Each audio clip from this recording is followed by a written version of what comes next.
Hey everyone, I hope that you're doing well. I just wanted to check in with you now that we are about halfway through Unit 2, maybe just a little more than halfway through. I've noticed that several of you have already posted your ID step to the timeline. That is awesome. I'll have some specific feedback as soon as I can. I'll also be catching up on the scoring for the Twitter assignment that you did. Hopefully, as you were reading last week, it was due on Sunday. So remember that for every unit, the first week involves doing the readings and posting your thoughts and ideas to Twitter. And so I'll be checking in and responding to those and giving you some feedback. I always let you redo Unit 2 on the timeline. Honestly, if you ever just want to revise and resubmit anything, you can.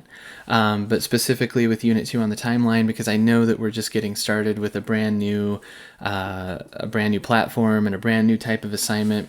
Things to keep in mind is to watch the video announcement that I posted last week, where I demonstrate how to get your images to display correctly on the timeline.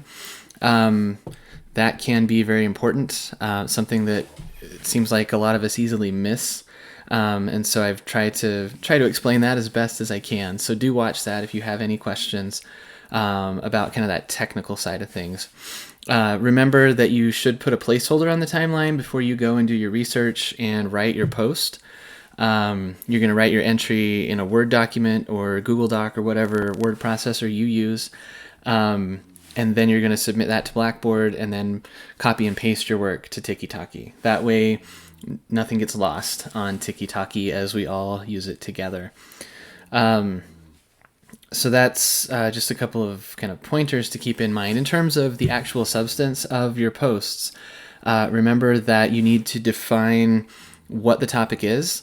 So even though we've done the reading, we all have, we've all done the readings with a little bit different focus, right? Because we've focused, depending on who we are individually, on different aspects of the colonial era into independence. That means that some of us might not have read about your topic in a lot of detail.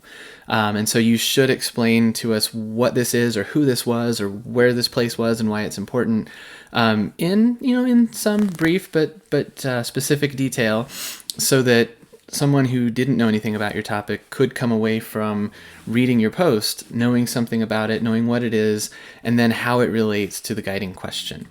So if you're not sure where to find the guiding question, I've tried to post it all over the place in the learning modules in Brightspace. It's in the syllabus as well, in the course schedule. So if you're still not sure, do let me know, and I'll point you in the right direction for the guiding question. But your timeline assignment, you should explain how the person, the place, the event that you chose helps us to answer that guiding question. Forms part of what might be an answer to that question.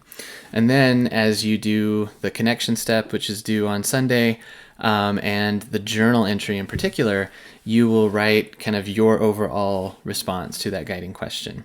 And of course, there are specific guidelines and instructions for the journal assignment available in Brightspace. So let me know if you have questions, if you need help. I'm looking forward to engaging with you more about colonial institutions and how they shaped the independence era and were also kind of broken down by the independence era. All right, I'll talk to you again soon.